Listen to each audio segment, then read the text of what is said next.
মধ্যপ্রাচ্যের যুদ্ধ থামাতে পাকিস্তানের মধ্যস্থতায় দীর্ঘ ২১ ঘণ্টার রুদ্ধশ্বাস বৈঠকেও মিলল না সমাধান।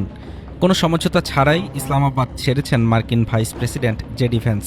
তেহরানকে চূড়ান্ত ও সর্বোত্তম প্রস্তাব দিয়ে আলোচনার টেবিল ছেড়েছে ওয়াশিংটন। অন্যদিকে আলোচনার ব্যর্থতার জন্য যুক্তরাষ্ট্রের অযৌক্তিক দাবিকে দায়ী করেছে ইরান। টানা ২১ ঘণ্টার স্নায়ুচাপ।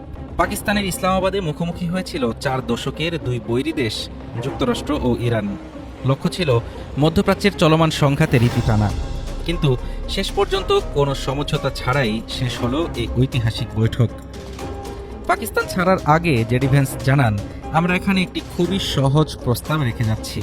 এটি আমাদের পক্ষ থেকে চূড়ান্ত ও সর্বোত্তম প্রস্তাব। এখন দেখা যাক ইরান তা গ্রহণ করে কিনা।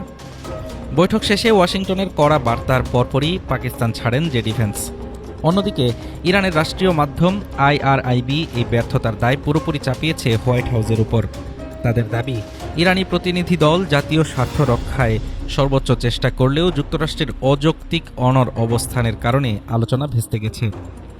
আলোচনার মাঝপথেই উত্তেজনা ছড়িয়েছে তেলের বিশ্ববাজারের নিয়ন্ত্রক হরমুজ প্রণালী নিয়ে। যুক্তরাষ্ট্র সেখানে মাইন অপসারণকারী জাহাজ পাঠানোর ঘোষণা দিলে চটে যায় তেহরান। বিশ্ব তেলের 1/5 সরবরাহকারী এই নৌপথ নিয়ে যুক্তরাষ্ট্রের অতিরিক্ত দাবি মানতে নারাজ ইরান।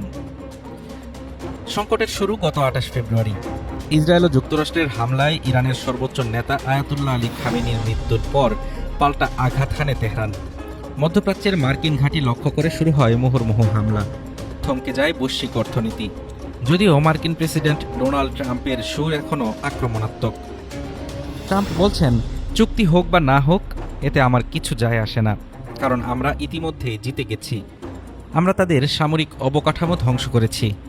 ইসলামাবাদের এই বৈঠকে জ্যারেড কুশনার ও স্টিভ উইটকফের বিপরীতে ইরানের 70 সদস্যের দলের নেতৃত্ব দেন পার্লামেন্ট স্পিকার মোহাম্মদ বাঘের গালিবাফ। যুক্তরাষ্ট্র তেহরানের কাছে পারমাণবিক অস্ত্র তৈরি না করার মৌলিক প্রতিশ্রুতি চেয়েছিল, যার কোনো নিশ্চয়তা মেলেনি।